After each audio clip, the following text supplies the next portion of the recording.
Good morning, Anita, and good afternoon, Nicola. How are you two? We're doing great. Yeah, really good, thank you. Great. Well, thank you so much for taking the time to join this series of Sentientist conversations. I think this is going to be fun because it's the first time I've tried to interview two people at once. So I'm not sure how I'll do, but it's going to be interesting to compare and contrast your philosophical journeys and how you think about how we can make a better future. And as we've discussed briefly before, this is a series of conversations about what I think of as the two deepest philosophical questions, the question of what's real and how should we choose what to believe. But as importantly, the questions of ethics and what matters and who warrants our compassion. And in that context, of course, how do we try and make a better world? And I have an obvious bias because I'm trying to popularize and develop this really simple pluralistic worldview called Sentientism, which suggests that we should commit to using evidence and reason when thinking about how to understand reality. And when it comes to the questions of ethics, we should have compassion for all sentient beings. But I'm talking in these conversations to people whether they agree or disagree with that worldview. So it'll be fascinating to understand your own personal journeys. But before we get on to those big questions, how would you best introduce yourselves? And Anita, do you want to kick us off? Hi, I'm with Plant-Based Treaty, and I'm the executive director of Animal Safe Movement, and we bear witness to animals in front of slaughterhouses. And so I would describe myself as an animal rights activist as well as an environmentalist. Wonderful, thank you. Nicola. Hi, I'm Nicola Harris. I'm from the UK. I'm part of the communications team for Animal Safe Movement and Plant-Based Treaty. I've been a vegan activist for over 20 years and have a long history of pressure campaigning. But right now, my main focus is Plant-Based Treaty, which I absolutely love and want everyone to get behind it. Yeah, it's a wonderful example of activism that we'll return to when we're thinking about how to make a better future. And I was particularly excited to see my old hometown of Norwich as the latest city to sign up with a PBT. So that was a great timing. Well, let's start with the first of these really big philosophical questions, the questions of what's real and how do we go about believing.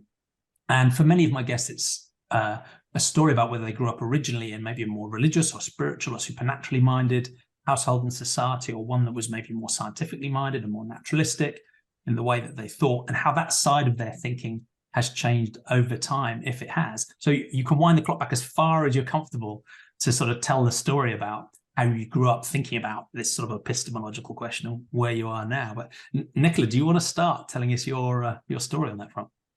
Yeah, sure. So I wasn't raised to follow any religion or faith. So when I think about it, I guess perhaps I was raised more as an atheist upbringing. I don't think we ever really had conversations about religion or beliefs or anything like that.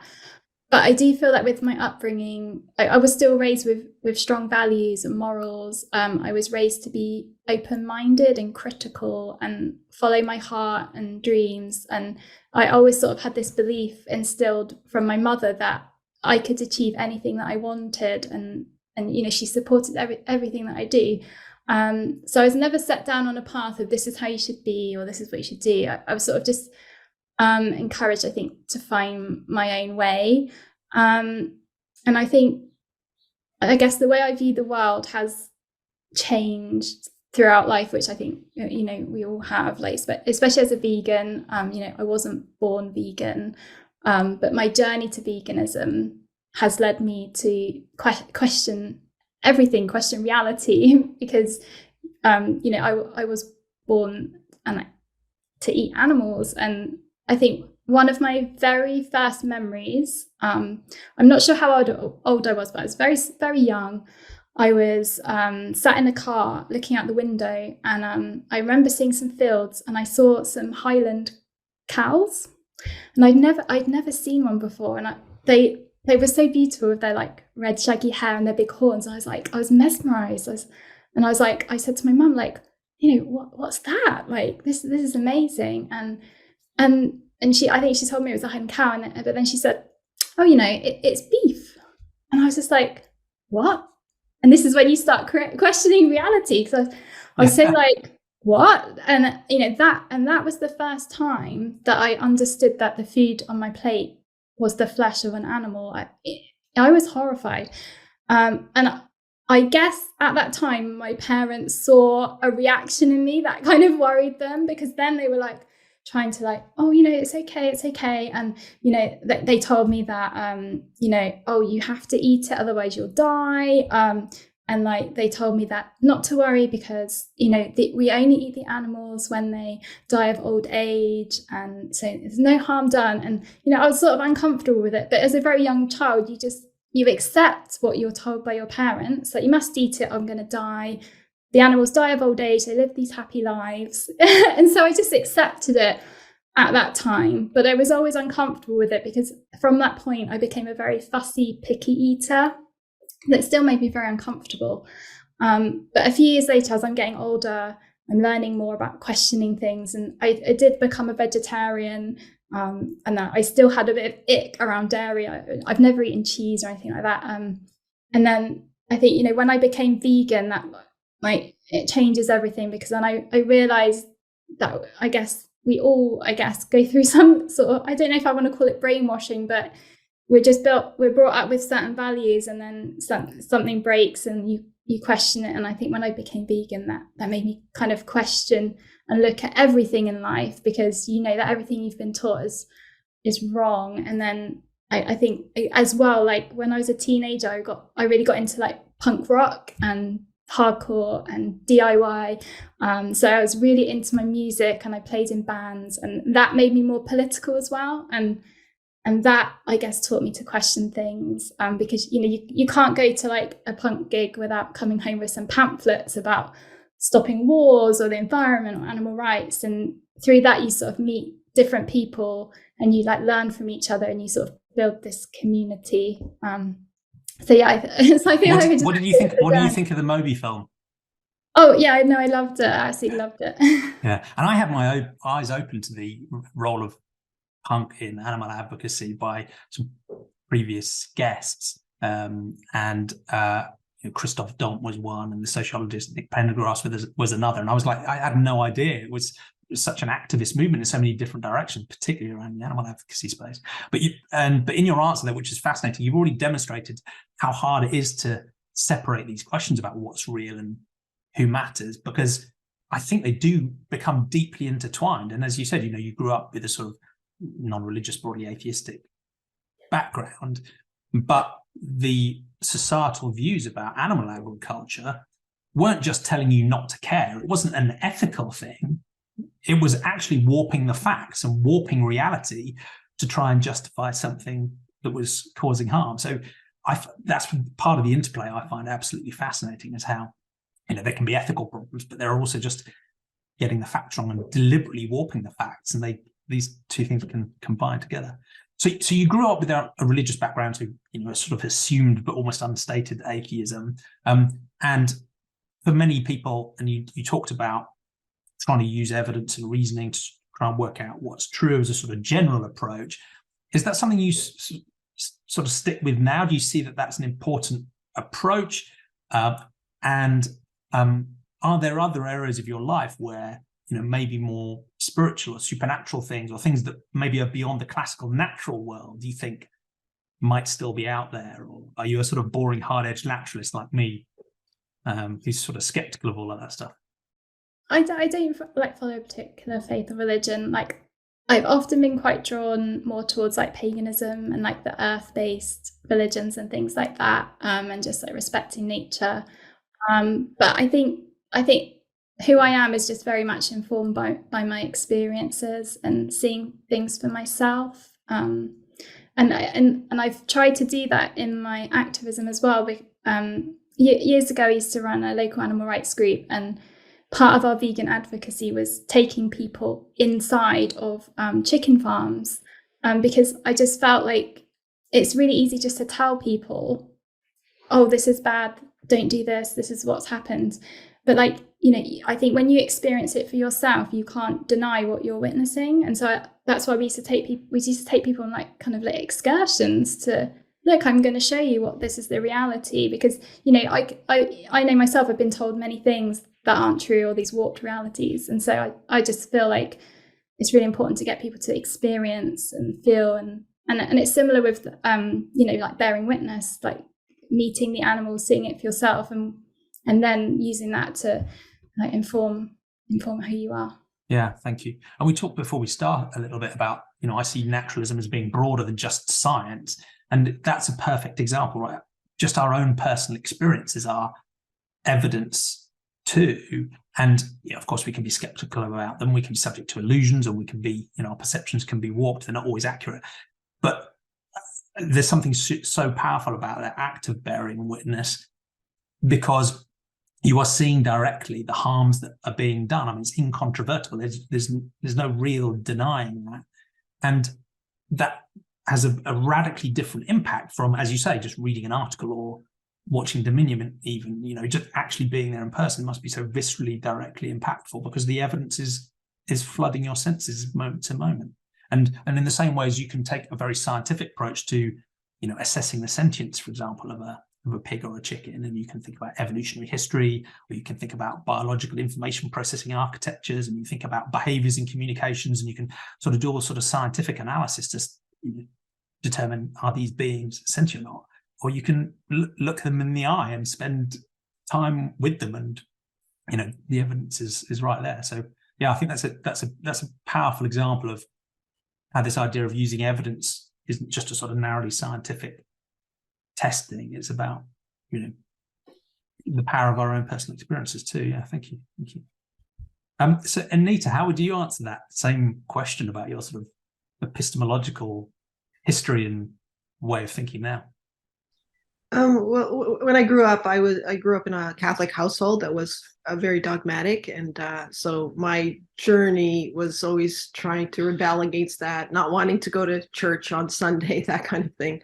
Yeah. My parents came from the former Yugoslavia. They were very devout Catholics, and unlike Nicola, I didn't really think about animals. Or eating animals. I didn't think about it. Whereas my sister was, questioning eating chickens. So it took me till my 20s when I went to the University of Toronto. I saw a poster for the Animals film narrated by Julie Christie. It was the first film that's graphic. Very great film. Anyways, And Anita, do you mind if we come back to the sort of animal question in a bit in the second section? Because I would, if you don't mind me dragging you back, I'd be really interested in your, why as a child did you push back on Catholicism? What was it that was? It didn't seem very authentic. It was very dogmatic. It was going to the church there was just like performance, like the same performance every week. I didn't find it very interesting or convincing, or I didn't. And early on, when I was a teenager, I discovered Carl Sagan, and that rang with me much more. So I bought all his books. I loved the series Cosmos, and the delight of thinking there's life all over the universe and it's special, and so that rang true with me. It just seemed very conservative to me to be part of the Catholic Church. Yeah, growing up. And some of my guests are still religious now, but most have, like most people, were brought up in some religious context and then have moved away. And for some of them, it was about the sort of evidence and the reason that this just story didn't seem to make sense to me. It didn't ring true. It didn't seem to fit with my understanding of the world. And for other people, the actual problem was actually more social or ethical, where they saw behaviors or practices that were just like, this rings wrong with me, whether it was, why can't the priests be women, or homophobia, or some other sort of exclusionary ethic? Or was it a bit of both for you, or was it mainly the evidence and reason and this just doesn't feel true? It was the latter as well. Yeah. Being sexist, being it just I think it was both those things. Yes. Yeah. And was it a difficult process moving away from religion? I mean, there's obviously the sort of young and then the teenage rebellion thing, which parents sort of expect. But with some of my guests, it's been, like me, it's pretty easy, right? It just sort of faded away, but it wasn't really that important to my family or the society, so it just sort of faded. But for other people at the other extreme, I've spoken to some people who, it was a serious social risk and even a physical risk for them to move away from a religious worldview. How tough did you find it? My sister and I were sort of forced to go to church, and I didn't want to go, and it was just arguments and things like that. But so we ended up going to church when we were teenagers. But then when I started pushing back at some point, I could gain my independence, and so it wasn't too difficult. But obviously we had very different worldviews from our parents, particularly my mother. Yeah, makes sense. And that combination of moving away from a religious worldview and the sort of Carl Sagan stance, I really like, because one of the things that Carl Sagan is brilliant at is you don't lose the awe and wonder, right? In fact, I think you have a richer sense of awe and wonder through a naturalistic understanding of the universe. So that's a bit of a classic. But a similar question to the one I asked of Nicola is, the idea of religion looms large. That question of theism, atheism is obviously a big one culturally, but there are so many other things we could choose to decide about. Are there any other areas of your world where you've left some space for something potentially supernatural, spirits, souls, mystical stuff? Yeah, I sort of like to think that animals have souls, and I'm a big follower of Leo Tolstoy, and I think my ideas very much mirror his. And one of the things I like about what he did was he systematically looked at sort of the best ethical concepts in different religions and philosophies, and it's in a book called Calendar of Wisdom. And that's where we got a really nice definition of bearing witness, also a beautiful definition of the golden rule, where he applies to other animals. That's what I liked about it. He sort of looks at these high ethical principles like the golden rule, treat others as you'd like to be treated. And we all know it applies to animals. If we, listen deeply to our hearts, he says something to that effect. And also love thy neighbor. And those two are combined. Those are I sort of believe they're universal principles in the sense that if there's life on another planet, they apply. I just find that so interesting, how the universe could be set up that way, with these high ethical principles, if we would just listen. And a lot of the religions have that somewhere. So they have these truths. They have a lot of other things that aren't good, but they have these high ethical principles. Yeah. So for me, life is something very special, and it's hard. It's hard to explain. Like, it's hard to explain sentience. It's hard to explain cognition. Thinking and just being alive and aware. So yeah, I don't know what to make of it. That's my bottom line answer. I don't agree with the dogmatism of religions. I don't believe in miracles. See, he didn't believe in miracles. He didn't believe in resurrection, the second coming, all that stuff. And he said Jesus was a man. Maybe he was a man. Maybe he existed. And so my views are quite similar to those. But there's something very special about life, and it's just hard to understand. Yeah. No, I agree. And I think that acknowledging that some stuff is hard to understand is, for me, a really good hallmark of naturalistic thinking, right? This idea that we have some magical right to know everything perfectly is bizarre, right? We're just sort of stumbling around trying to build partial understanding of the reality we're part of. So that's humility is important to me. And it's interesting how you talk about the idea of a soul, because for some people they use the term soul actually in a scientific context. It's just like another word for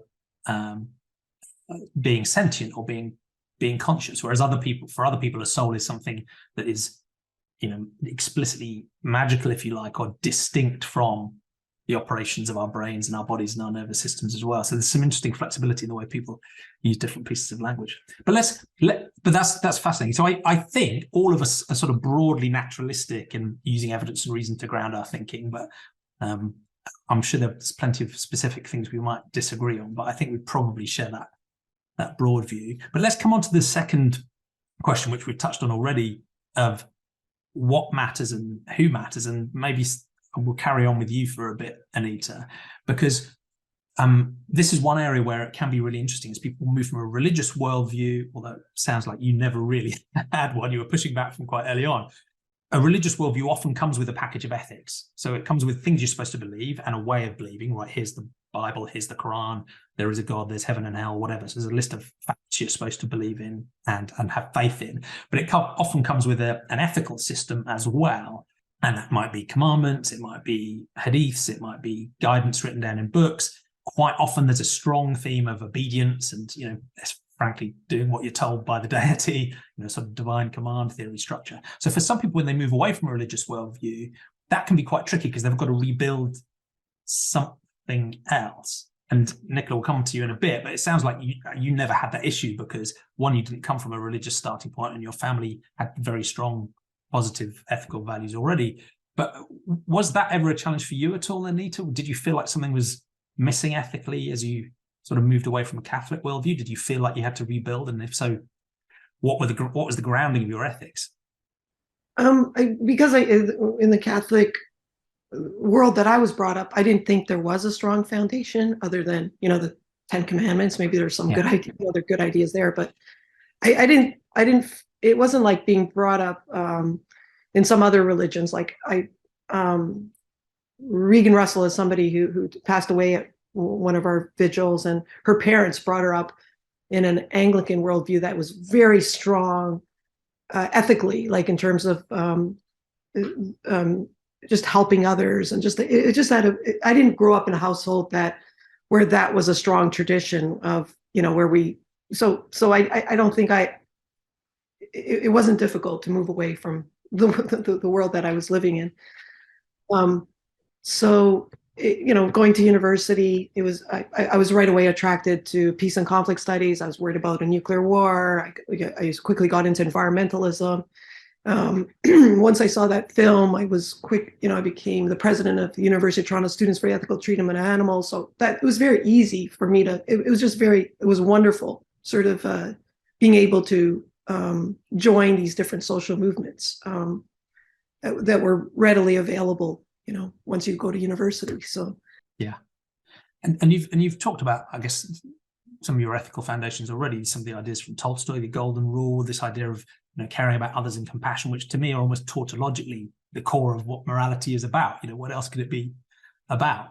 So that comes through really strongly. And you've talked also about this transition to thinking more broadly about who gets to matter, and that transition of it, realizing it's not just humans. It sounds like that's something you went through quite quickly. You recognized quite naturally and quite directly, and it just changed the course of your life as well. Is there any more you want to share about how you went through that process of recognizing that non-human animals matter and putting that into practice? And again, what was that journey like for you? Was that difficult or easy? Yeah, sorry. When I first went to university, I was just interested in peace and conflict studies, and I was human-centric. And it didn't even occur to me to think about other animals other than, my influence with Carl Sagan and things like that. But when I saw the film, the animals film, it completely changed my worldview. It was so interesting because I was an omnivore, never even thought about it. Like I would like eating cow flesh and pig flesh, anything like I before that, like it didn't even occur to me. Yeah. And so the film was really important to me, and it what was important in the film was also like it had a feminist aspect. It talked about how the female sows were, impregnated and raped and things like that. It's like a farmer joked about a rape rack, things like that. So like it was so easy for me to move into this new world because I was already concerned about feminism and anti-war and things like that, and life, preserving life from a nuclear war. But once I saw this film, and it just shows you the power of just, learning and going to university, watching films, things like that, it changed my worldview. And then from then on, it became a core value for me. And then I just, I then took environmental thought courses, which were amazing. Like, it was just so wonderful. Does a tree have standing? Does the Grand Canyon matter as, even, what has standing? Like the Grand Canyon is physically, this incredible landscape, and, beyond animals and species and, trees and forests and rivers, like, even the Grand Canyon has standing. And so like, that was just it opened my world, to take philosophy courses. And so it was a nice journey. Yeah, sounds like it was a proper transformational moment, because that film just connected to some of the themes of your existing thought, and it just all fell into place and where you went from there. Yeah, thank you. And one of the things it'd be interesting to examine, because it's clear that your compassion extends definitely to non-human animals. I'm interested in the degree to which you think sentience is a useful thing to zero in on, because the definition of veganism, for example, uses the term animal. I tend to focus on the term sentience as a slightly more technical way of describing any being that can have experiences, and any being that therefore values itself and cares about itself, and that's where the imperative comes from for us to care about them. So I'm interested in that boundary, but I'm also interested in, given your work on some of the environmental ethics stuff, is some people will criticize sentientism and veganism and say, look, you're not going far enough because you're only caring about the sentient beings.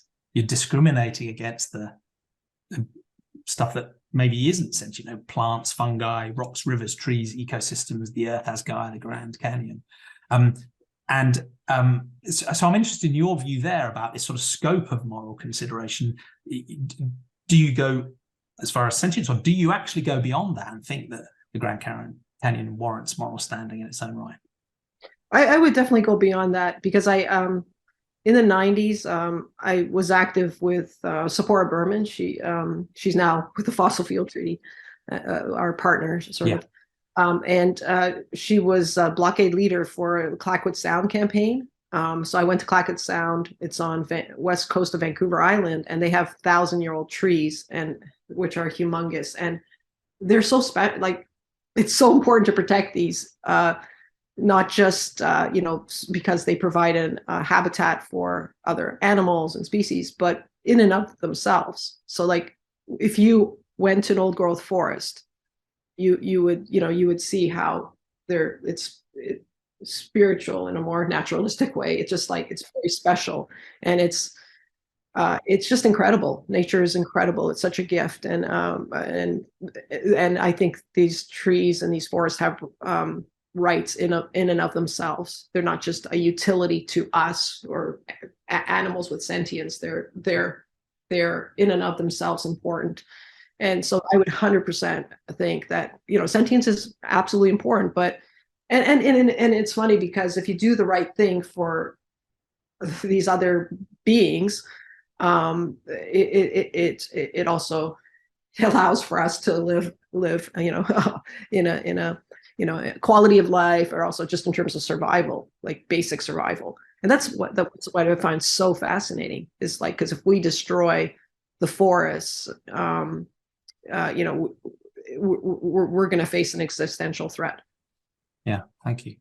And Nicola, if I can ask a similar question of you, because you already again introduced the animal part of your story and how you came to think more broadly about compassion. It sounds like as you were growing up, your family had strong sort of ethical value set, but I'm assuming that was quite human centered. What was the journey you went through to extending that more broadly, and how do you think about that sort of question of moral scope now? How far would you go? Yeah, definitely human-centered upbringing. But my mum used to take me over to the animal rights stalls on Saturdays when we went out shopping, and we used to sign the petitions against fox hunting and fur. And so, even though I didn't have a vegan upbringing, I definitely, I guess, had a bit of animal rights. The seeds were there. And I think I spent a lot of time out in nature. So weekends with my family would be out hiking, we'd be in forests, I would be building little dens with my dad, and we'd build these dens so that we could photograph the deer, and we'd get up really early and photograph them. So I had a lot of connection with nature and with animals, and obviously, as we all do, we recognize the sentience in these animals and feel that they should have that consideration, but I do believe that extends beyond, with Anita with trees. I've been reading, I don't know if you've read it, The Hidden Life of Trees. It's been a really popular book, and it's blown my mind, because I've learned about how trees communicate with each other, how they support each other, and they work as a community. They learn from each other, they form like alliances, and they work together with the rest of the forest and the fungi and everyone that lives there. They respond to threats, and it really like opens your eyes to like, I guess, the magical world of trees, and then you get this appreciation and love for them, and you know, and you want to protect them just as you want to protect animals. Trees are life. They support life on Earth. They are their own community. So I do absolutely extend my moral scope to the environment around us. And, you know, we are all connected. Every choice that we make has a consequence and a global impact. And if you look at lots of the crises we face, like pandemics and the climate crisis, these are all problems that we have in our natural world that have been caused by our harm and exploitation of other animals. So I think we have to look at everything together. Yeah, and there are so many synergies and, you know, positive and negative cycles that I think just clearly incentivizes us to extend our moral scope more generously. You know, the harm we do to sentient beings damages the environment, and the damage we do to the environment harms sentient beings. So quite often there's a, you know, really rich synergy in our imperative for action, almost regardless of where we draw the boundary. And it's an interesting balance, because it sounds like both of you would go more towards a sort of biocentrism or an ecocentrism of moral consideration directly, much more broadly. I tend to be more strict to my sentiocentrism. Sometimes worry if I'm just sort of over obsessed with the idea of sentience, and that almost all value ultimately seems to come back to me, to, you know, the impact on the experience of a sentient being. And so in a sense, I think we'd still have an enormous overlap in our a rich concern for the environment, but whereas you might have a much more direct technical moral consideration for a tree, regardless of its impact on any other beings, I would care about that tree because of its impact on the sentient beings that live in and around it and rely on the environment that it helps to sustain and so on. So I think there can still be quite a lot of commonality. But I guess what I've tried to suggest that we do with sentientism is that it's much more focused on making sure no sentient being is excluded, and it's not too worried about including non-sentient stuff. That's less of a problem. So in a way, I'm saying, look, let's at least make sure all the sentient beings get serious moral inclusion, and then we can go further if you like, but the most important thing is no sentient being gets excluded. Because I guess I have a frustration that there are two things that people can do. One is they can attribute sentience more broadly than I happen to think, and I think we should be open to understanding sentience in a rich way, and we should vary that too. If we, you know, as we learn more about plants, we may well find out that they are sentient. I don't know. I'm skeptical at the moment, but if they are, that should have moral implications. We should be open-minded to it. We should look on that with clear eyes. So sentientism doesn't say which entities are sentient. It just says use a naturalistic approach to try and work it out and be humble about doing that. So I think there's a generous way of doing that and an open-minded way of doing that. But of course, there's also the, you know, anti-vegan troll on Twitter who loves telling us that plants are sentient. So there's no difference between cutting a carrot and a pig. So, you know, why be vegan? So I think there's a positive, generous way you can think those things through. And there's also a sort of ethically flattening way where you can say, look, in a sense, everything matters. So nothing matters more than anything else. And we have to survive. So, you know, why is sentience relevant anymore? So I think my only suggestion for people who are interested in going into sort of biocentrism or ecocentrism is recognizing, one, that the positive synergies are absolutely there. So we probably agree on loads of stuff anyway. But two, that even if we do think about biocentrism or ecocentrism and grant some degree of moral consideration that richly, that sentience still warrants some special consideration, because ultimately I don't think, you know, a carrot feels pain when you cut it, whereas I'm absolutely sure a chicken does. So I'm still making an appeal for sentience to loom large in our moral consideration, even if we go beyond sentience. But I don't know what you think of that part. And part of my frustration is with the mainstream environmental movement, in a way, which does tend to jump from an anthropocentric stance to a really generous ecocentric stance, but then conveniently excludes consideration for all of the quadrillions of sentient beings in the wild and in our farms. And that leads into a lot of the work we'll talk about later, about, you know, why animal agriculture, for example, is a weird taboo that must not be mentioned in many environmental movements. So that's my frustration. That's my worry is, let's just not forget the sentient beings. I should stop rambling on now, but I don't know if you have any reflections on those risks about going further. I think we can also use it as an opportunity to build bridges with the environmental movement by having this generous, as you said, perspective, because it's I think it's something that I deeply believe, and I think we probably in some way probably agree on this, that that if you went to an old growth forest and you saw these trees, that you'd take several people to hug. Yeah. they're just amazing. Just imagine you got. I hope unfortunately in the UK, a lot of your old growth forests are gone. But in Canada, we did our deforestation really early. Yeah, and it's such a tragedy. And so we have old growth forests, a lot, British Columbia, a lot of them in British Columbia that are rainforests and mid-coastal rainforests, and so. A lot of the people in that movement were like back in the 90s were vegetarians. So for example, there was a peace camp at Clackwood Sound, and it was vegetarian, eco-feminist, with the exception of sometimes First Nations people would bring fish, but at that time I was vegetarian. So there already is that overlap, I think, with those communities, and how do we push that further?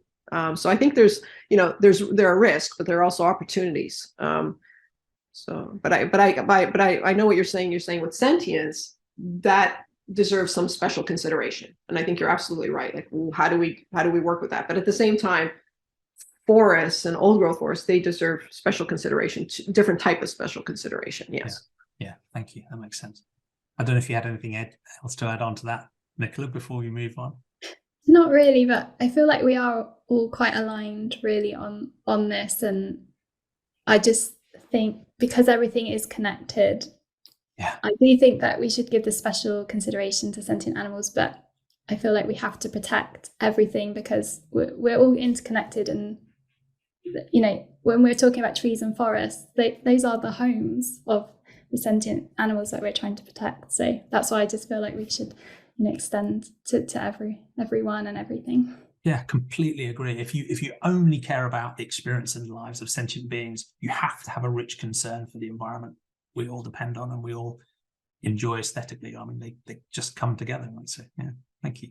Well, let's come on to the final crazily big question, which is how do we make a better future? And both of you have had amazing lives in various forms of seriously committed activism. So this is a big topic, and we can go absolutely everywhere or anywhere. We can talk about sort of utopian visions of a hopeful future, or maybe dystopian risks of where humanity might go to. We can talk about, your overall theories of change, given everything you've learned.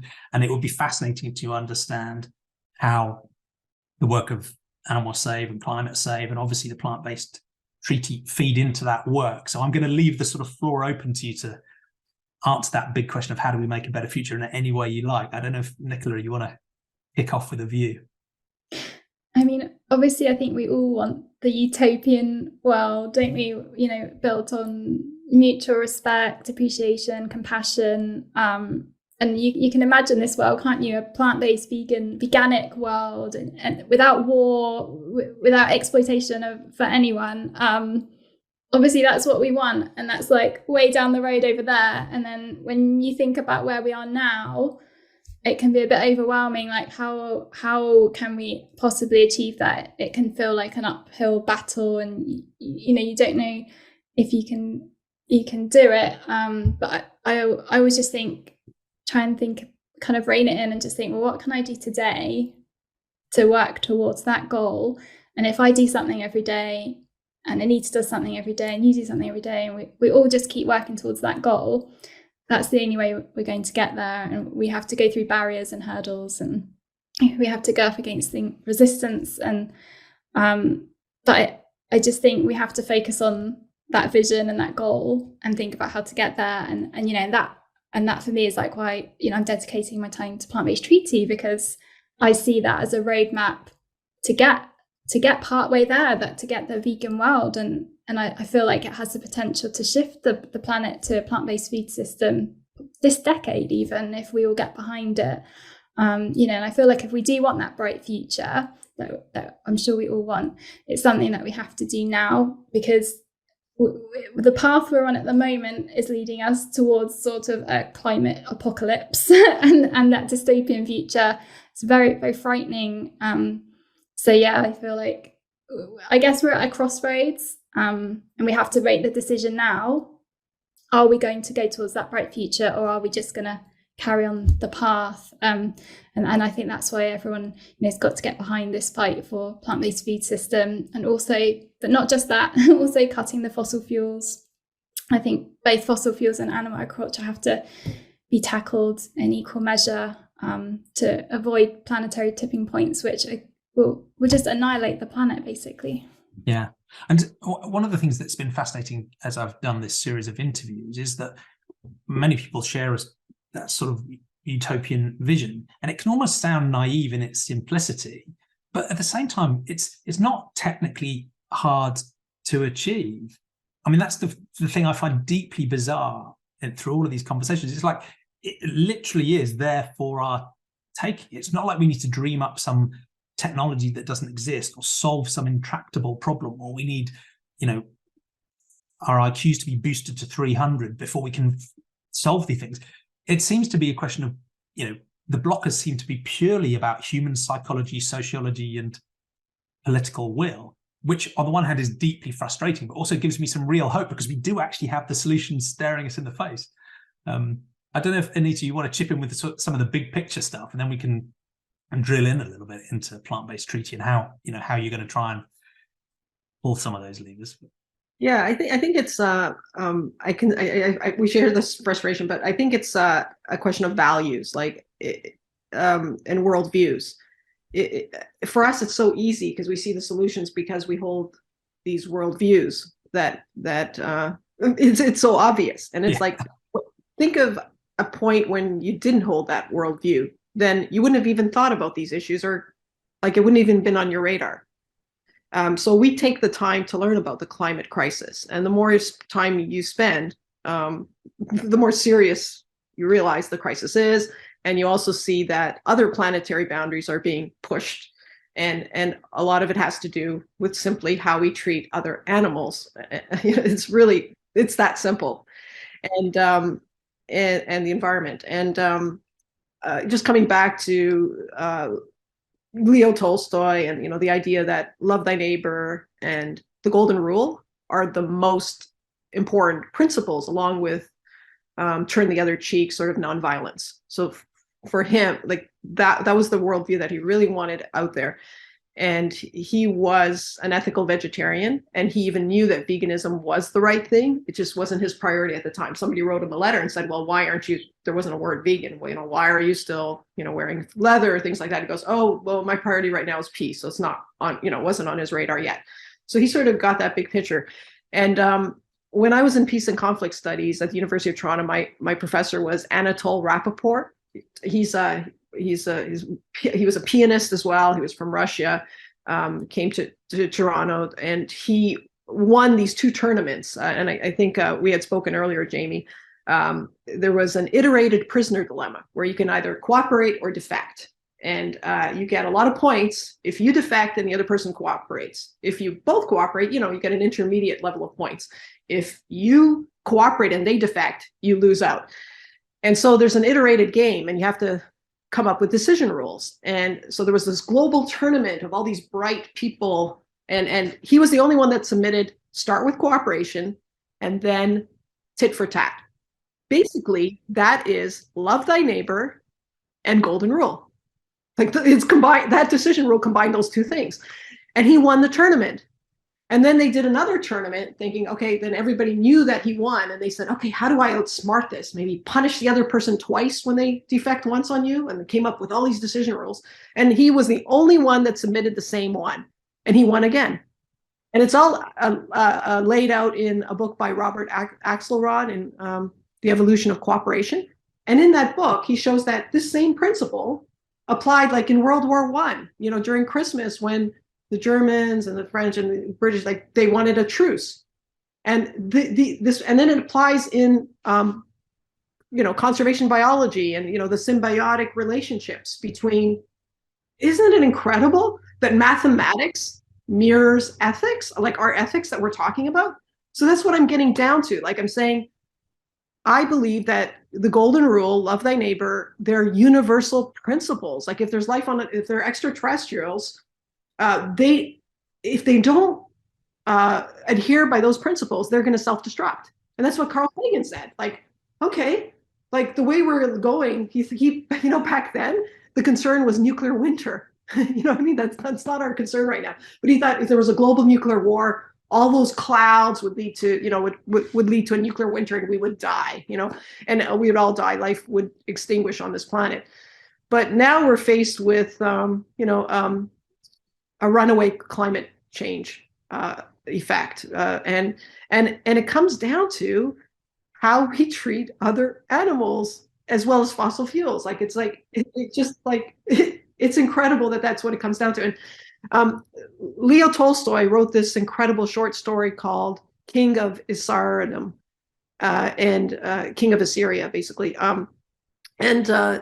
He in the short story, there's a king that dreams about how he's going to torture the other king that he captured in a war, and then a sage comes to him, pours some water over him, and then he becomes the other king, and then he realizes, oh my God, what am I doing?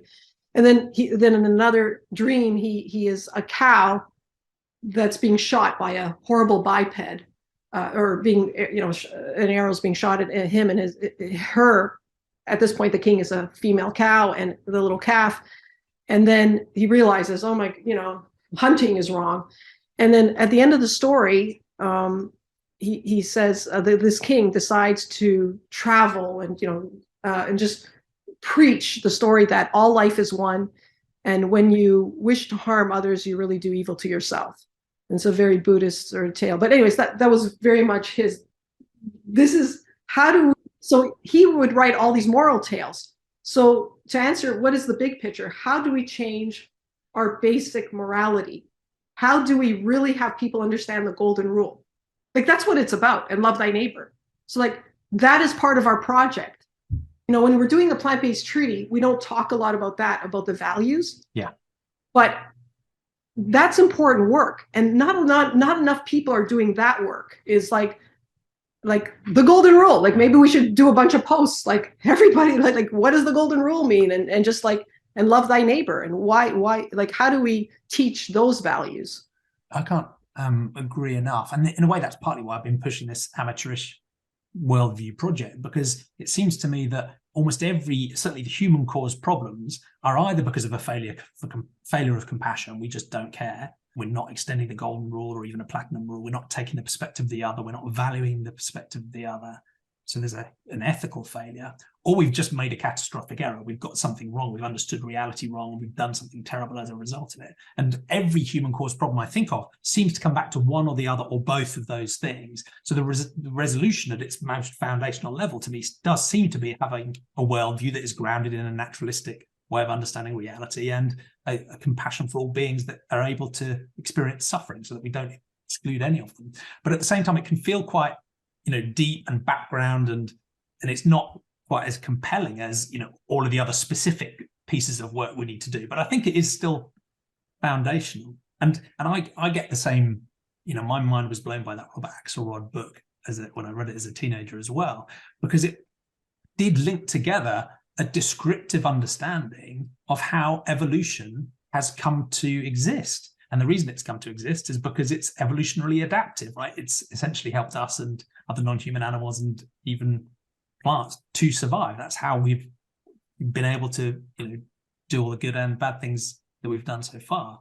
And I guess that you can look at the massive mess of complexity of human society on this planet with all of its bad and good aspects, and you look at all of its richness, and in a way, most of that is an exercise in cooperation of some sort, often flawed, often broken, often with unpleasant side effects. But it does mean that when we're trying to drive big systemic, deep change, that's extremely hard to to do, because you can imagine all sorts of different levels, if you like, of systems and governance that are all meshed and tied together. We've got individual choices and actions. We've got, local councils and cities and national states and regional groupings and the United Nations and NGOs and corporations and this enormous complex morass. So given the complexity of all of that stuff, which arguably has been built up, as an attempt for us to cooperate with each other,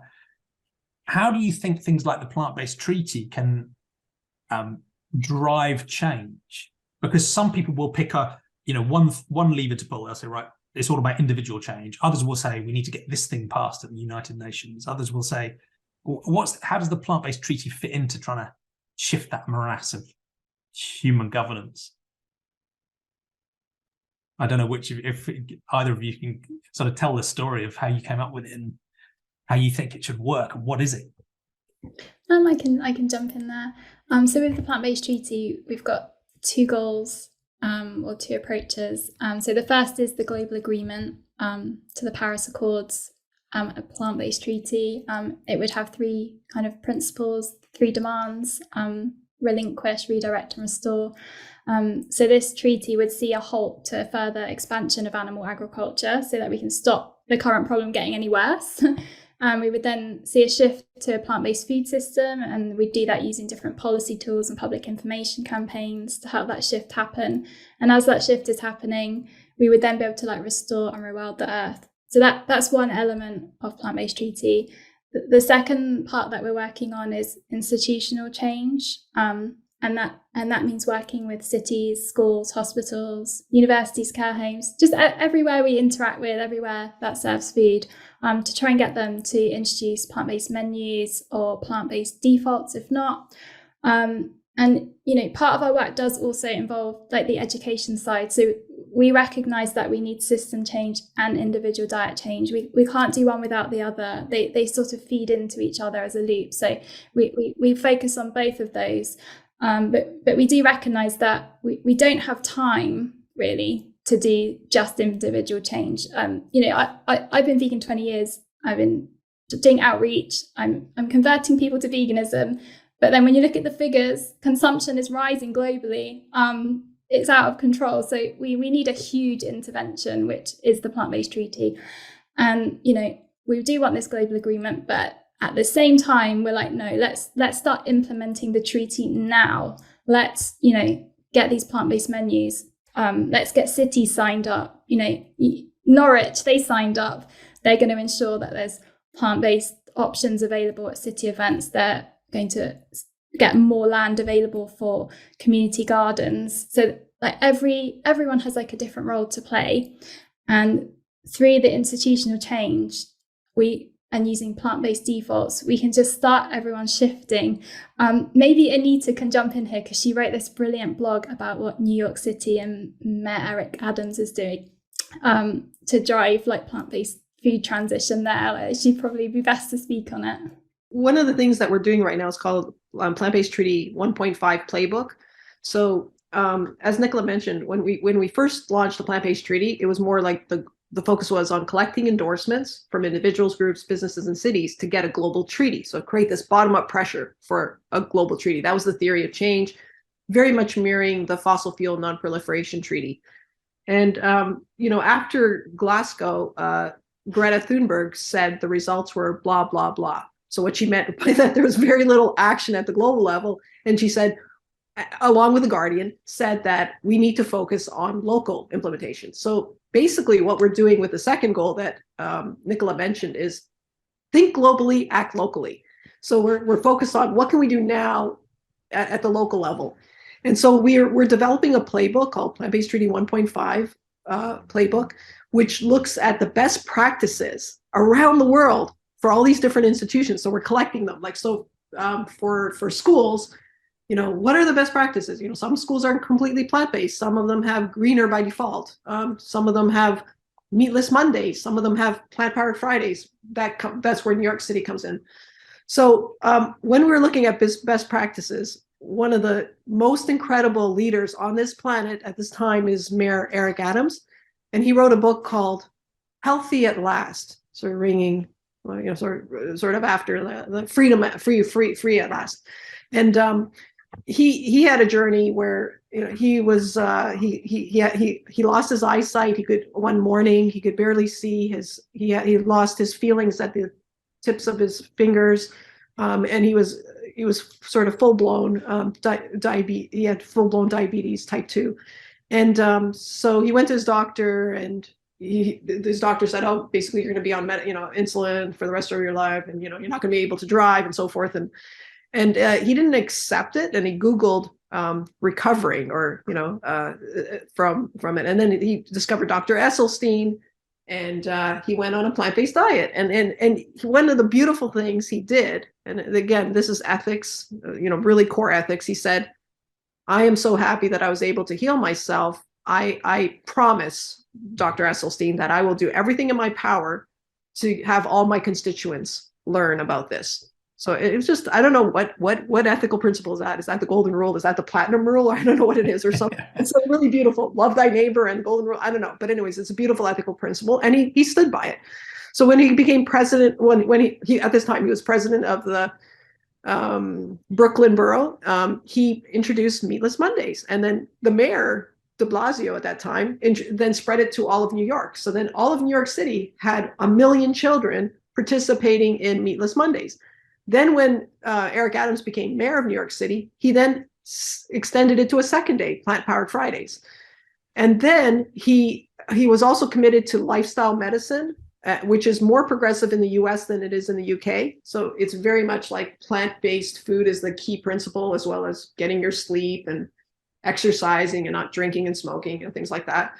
So anyways, he then, he already had introduced it in Brooklyn when he was president of the borough, but when he became mayor, he then introduced it throughout New York City. So he worked with the American Lifestyle Medicine Program, and they provided $44 million to offer training to every health professional on lifestyle medicine. And then he introduced greener by default, which is really vegan by default, in public hospitals. And he introduced a version where it's twice. So like if you go to one of the 11 public hospitals, you're offered a plant-based meal. If you say no, you're offered another plant-based meal. Then if you say no, you're offered, an omnivore meal. And 60% uptake and high satisfaction. Wow. Yeah. And so right away. So that's the best practice, because if you look at some of the goals that students come up with, like we're working with different groups, and they say, oh, let's have a goal of, having 50% uptake of plant-based by 2030.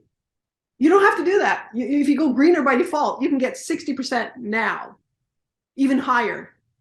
So so that's why it's important to look at best practices, and work with other partners. So the plant-based treaty works with other partners like Greener by Default. They worked with LinkedIn, implemented it at their head office. They worked with New York City on the 11 hospitals. So Humane Society International is doing great work on menu change, Mercy for Animals. So there's lots of groups doing it. So that's positive, because that wasn't true a few years ago. There's a lot more focus now on system change, policy change. Yeah. And as Nicola outlined, the plant-based treaty, what I like about the plant-based treaty is it's so broad. So the 3 principles she mentioned, and also on our website, you'll find the 38 detailed principles that go under each of them. And we met with Dr. Baruti. She's one of the 3 women that were working with the great apes, along with Jane Goodall and Diane Fossey. So she works with orangutans in Indonesia. And she said, I love the plant-based treaty because it's a big idea, and I need a big idea. So the big idea is those 3 R's. So yes, it's about menu change, but it's also about, no new animal farms, no new slaughterhouse, and it's about rewilding. Yeah. So our message here is, I don't know if you can see that, eat plants, plant trees. Yeah. That's our message. And do you see what I mean? So do you see how it combines sentience and animal rights with like the environment and rewilding? So we're blessed by that. And that's one of the things I've been, as a total amateur, I've been very impressed by, because there's a real challenge of linking the animal worlds and the environmental worlds, because you'll have maybe more purist animal advocates who only want to talk about the ethics of the sentient beings and feel like talking about human health or environmental things is a sort of distraction from the ethical horror. And I can sympathize with that, but there are other issues and we need to do what it takes. You also have the classic problem that we talked about before of the mainstream environmental movement either just neglecting agriculture as a problem set because they're so focused on energy and they're excited about electric vehicles, right? So they either forget agriculture, or actually there's a taboo there because they really don't want to have to engage with it because it might change what they have to have for lunch and what they serve at COP27. And we understand the lobbying efforts that are desperately trying to take attention away from the climate impacts of agriculture as well. So it's quite difficult to find the balance. And that's one thing I think the plant-based treaty does, is that it engages richly with the environmental argument, but it's completely unashamed about the ethical argument as well. And I think that's one of the ways, I don't know if you'd agree, that you seem to be building a much richer network of engagement of different groups than some of the other, initiatives I've seen which have sort of ended up banging their heads against one group or another. And one of the reasons why someone might worry about that is they might say, well, it's all very easy to sign up to a plant-based treaty, right, as an individual or as a council or as a city or a mayor or even a nation state. But isn't there a risk of ethics washing and greenwashing where they go, oh, we signed up, but is there really the follow-through? And you've talked already about the best practices, and there's detail underneath and so on, and the things people are doing. What's your philosophy about making sure that people don't just sign the treaty up and put it on their website and actually do carry this stuff through?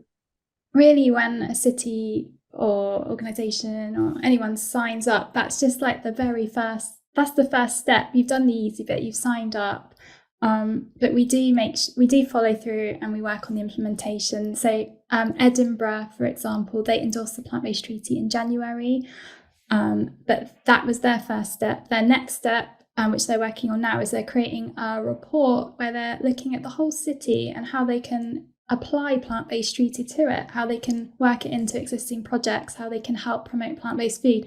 So they're working on this report now, and that's going to go back to a council vote later this year. And so they're really determined on the implementation. If we look at Didim, that was the first city in Turkey to endorse the plant-based treaty. Didim are now holding a vegan festival this month, and Nilgun, our campaigner there, the mayor has been introducing her to businesses, and she's been going into cafes and restaurants and training the staff on how to make plant-based dishes. And then the businesses are signing the plant-based treaty and they're adding vegan items onto the menu. So wow. We're fully working on the implementation. So we do see, we do recognize that, someone could just sign it and that's it. But we're fully committed to seeing it through to the end and, partnering with cities, working alongside them, giving them support so that they can implement change. Yeah, thank you. I just want to add one point to that. It certainly was a fear of ours that that some jurisdictions might just make the pledge but not want to do more. But what was surprising and what was wonderfully surprising to us is that a lot of politicians, they don't want to waste their time. And in fact, some politicians, when we first presented the plant-based treaty, when it wasn't a 1.5 version, involving local implementation, it was just like a sort of a support or endorsement for a global treaty. A lot of them said, "Oh, it's a waste of time. We don't have time for this." And including New York City. I remember when we early approached them, they go, we're already doing things. Why would we do a pledge? So that back then we didn't have this well-developed sort of plant-based treaty 1.5 playbook. And so a lot of politicians, there's traction on this issue because they recognize the seriousness of the climate crisis, and they're already making plans for sea level rise, where Nicola lives. They're already saying, oh, well, maybe we should destroy the cliff, so there's already plans, for cities on the coastlines. So politicians, they have a limited time and they want to engage in something that's meaningful and they want to make a difference. So we've actually found the opposite problem. The experience with Edinburgh has been absolutely amazing. And Didim, I think those are the two highlights out of the 21 cities that have endorsed so far.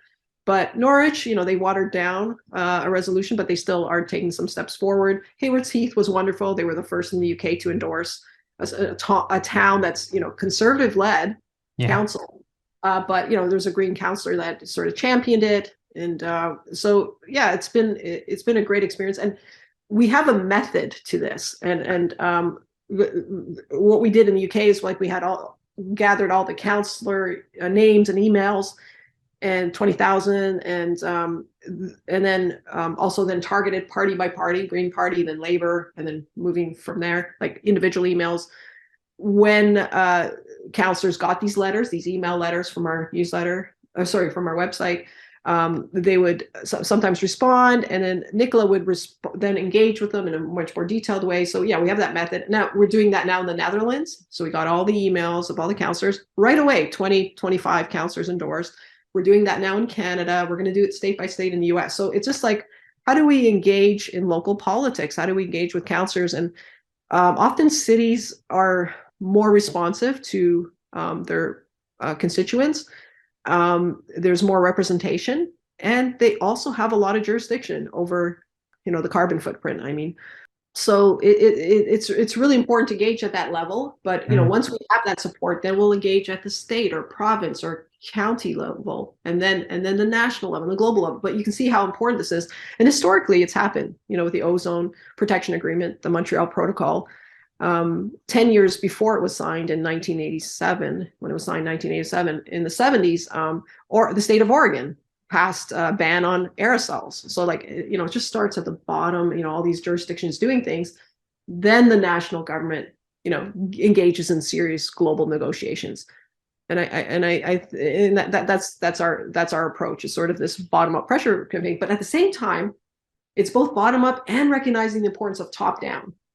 So, sometimes going straight to the executive chef at a university, or, or at an airline, or at a train company. So it's like, it's a lot of it is bottom up, very democratic. It's the best, it's not a great system, but it's the best thing we have. As Churchill said, democracy is really important.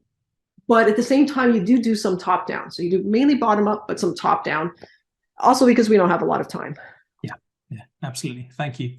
And it does seem like cities are a particularly interesting sweet spot in that sort of global governance. There's individuals and a sort of scale and a sort of concentration that is willing to be a bit more on the forefront of driving progressive change. And that's one of the things I love about the plant-based treaties, because it's something you can apply at every level of governance. You can sign up as an individual, but then you as an individual can think about where up the chain can I influence, all the way up through cities and institutions and hospitals, and all the way up to the UN as well. And that's sort of bottom up, top down.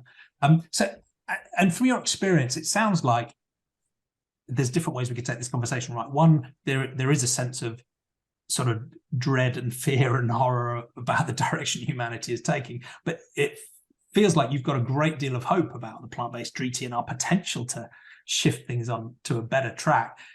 How does it leave you feeling overall? Do you get, what do you think the risk is that it might just fizzle out, or that when national states start to get involved, the lobbying will kick in and it will push back? And Nicola, I know you've experienced firsthand what it's like to have a state try and resist productive change. Or do you get this sense that there can be critical mass tipping points where enough cities and enough councils link up and some nations start to turn and they're using each other's best practices, and it just accelerates? What's your sense? As how optimistic do you feel about which way this might go? Although often I lie in bed at night worrying about what's going to happen to us. I'm sure we all do. So there is that dread there. But also I do actually feel hopeful, because we are starting to see the change. Just when we first started Plant-Based Treaty, we were meeting with different groups and individuals to tell them about this campaign. And so many people said to us, oh, you'll never get a city to sign up. You'll never, people kind of thought we were a bit like optimistic. Yeah. But we were like, no, we can do it. And we are doing it. We've got the 21 cities signing up, and some of those are starting to work on the implementation. So the change is happening. And I know it's much difficult at the national level, but we are sort of seeing some changes. Like I know in Ireland, they're talking about reducing the numbers of farmed animals, and that's being led nationally. I think the same is happening in the Netherlands. So we are starting to see these little signs, and I'm seeing positive moves in the right direction. And I think if we just keep going with it, I feel there might be tipping points, because as like, say in the UK, as dairy consumption is dropping, the dairy industry, many of those farms are kind of on the verge of collapse. They are in kind of crisis. And it's going to get to a point where it's going to be very hard for the government to justify continuing to subsidize that industry when people are not even consuming the product. So I think at some point there has to be this shift, and they'll have to redirect support towards the plant-based foods.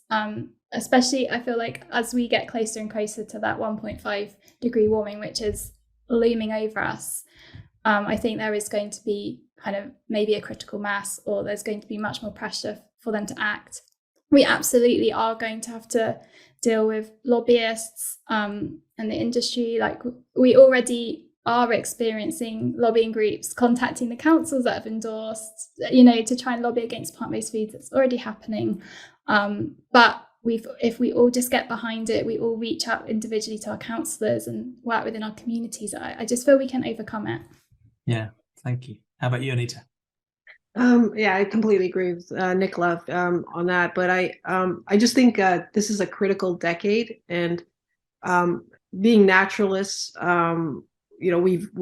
can value the time, the little limited time that we have to make changes now that benefit the near-term future, but not so. I'm just think I sort of I think I worry a bit, because it's like the calm before the storm, and it's like we've seen a lot, but we haven't seen anything yet, kind of thing. Yeah. And what happens when there's a lot of societal breakdown, like because we're in the business of educating people, like with the climate-based treaty, like, oh, let's have some climate literacy, let's learn about the climate crisis, because people don't, like, I don't think they realize how bad it is, but it's beginning to dawn on people, because the impacts are being felt widely. Yeah. So that's one challenge, and then getting them on board on the lovely idea of let's look at best practices. Let's elevate some of the leaders here, like Eric Adams or Edinburgh and all. Like, there's real leadership here. Let's elevate them. Let's learn from them. Let's innovate. Let's do these things. But I do feel it's the calm before the storm, and we really need to take advantage of this decade, because we don't want to be in a situation where there are hundreds of millions, potentially billions of refugees, and there's complete societal breakdown, and there's right-wing extremist politics, there's fascism. We don't want to go there. So we got to make the most of this decade. So I appeal to all your listeners, I appeal to everyone, is put your time and resources into solutions now. If you want to make a good investment, like all businesses, everyone should be investing in solutions now, because we don't want to go, we can create paradise on this planet, or just, we can have the re-enchantment of the world. One of my favorite books by Berman, I don't know if you know that book, but a beautiful book called The Re-Enchantment of the World. But we have we're at a crossroads. We either go down this road, paradise, or we go to runaway climate change. I really feel, do we really want a world where most of the species become extinct? Like, it just seems it's hard to appreciate the level of that crime. Yeah. The crime against nature. It's just hard to. We don't want to be this horrible species. Yeah. Yeah. So I just think my message is we have a decade. Let's do something with this decade. Yeah. And the clock is ticking. Yeah. Like Nicola said, we can. The solution's there. We have the roadmap. We have the fossil fuel non-proliferation treaty. We have the plant-based treaty. Together, I think we have the roadmap to address this crisis. But by addressing the climate crisis, we're also addressing those other planetary boundaries with the solutions. Like the water, the biodiversity crisis. There's a number of planetary boundaries. The nitrogen crisis, and on and on. Yeah. So the threat is real, and some people follow that into a sort of nihilistic doom. And you two just aren't there, right? Because it's not technically that hard to fix, right? We just need to choose to do it. The solutions are there. Leaders are stepping up already. institutions are changing. You've got the playbook. We just need to decide to do it. So let's get on with it. Yeah. Well, thank you. It's been fascinating to talk to you both and inspiring. I love what you're doing with the plant-based treaty in so many ways. And what's the best way of people, over and above what you've said so far, practically supporting your work, following what you two do individually, signing up to the plant-based treaty themselves, getting involved in the campaigning? Where would you point people?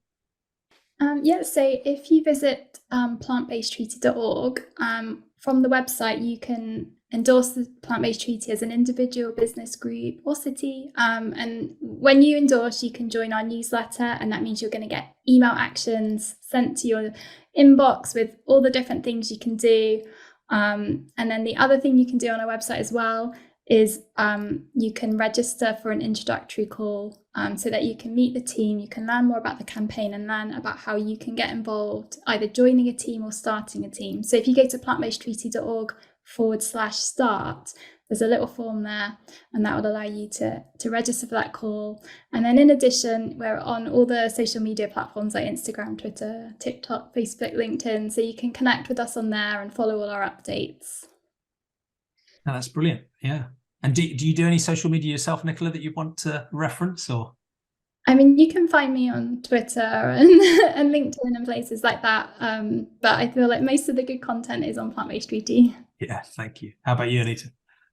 Yeah, same. I just have a Twitter handle called Animal Rights. Yay. I like it. Simple message. Yeah. But I like what you said. Let's get on with it. And the motto for New York City Mayor is getting things done. Something like that. Let's just do it.